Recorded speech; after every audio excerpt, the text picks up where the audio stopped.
வணக்கம். ஆயிஷாவின் செய்திக்காக நான் உங்கள் ஆனந்தன். ஜூலை மாதம் 25ஆம் தேதி மாலை 6:15 பிடிடிஆர்பிக்கான provision selection list Tamil department and history டிபார்ட்மெண்ட்டுக்கு நேற்று வரும் என்ற மிகுந்த ஒரு எதிர்பார்ப்பில் ஒரு 2 மணி நேரம் டிஆர்பி வெப்சைட் முடங்கி இருந்தது. அதன் பிறகு மீண்டும் செயல்பட ஆரம்பித்துள்ளது. ஆனால் அதுக்கு முன்னாடி நாள் வெளியிட்ட ஜாகிரஃபி டிபார்ட்மெண்ட்டுக்கான ரிவைஸ்டு செலெக்ஷன் லிஸ்ட்டு இன்னும் வெளிவரல. இன்று இரவு ஒரு 9 மணி வரையும் பார்க்கலாம். தமிழ் டிபார்ட்மெண்ட் அண்ட் ஹிஸ்ட்ரி டிபார்ட்மெண்ட்டுக்கு ப்ரொவிஷன் செலெக்ஷன் லிஸ்ட்டு வந்துட்டால் ரொம்ப சந்தோஷம். இன்றைக்கி வெளியிட்டால் தான் இன்னும் ஒரு 5 நாட்களில் அந்த கவுன்சிலிங்க்கான விஷயத்தெல்லாம் ரெடி பண்ணிவிட்டு அப்புறம் வித்தல்டு டீச்சர்ஸ் இருக்காங்க. வித்தல்டு டீச்சர்ஸோட நிலமை ரொம்ப பரிதாப நிலையில் இருக்குது. அது என்ன சொல்கிறதுன்னு தெரில.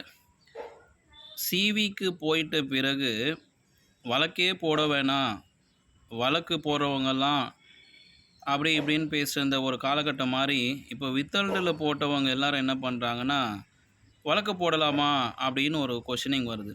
அதான் சொல்லுவாங்க இல்லைங்களா, வலியும் வேதனையும் தனக்கு வந்தால் மட்டும் தெரியுன்ற மாதிரி ஒரு பழமொழி ஞாபகம் வருது.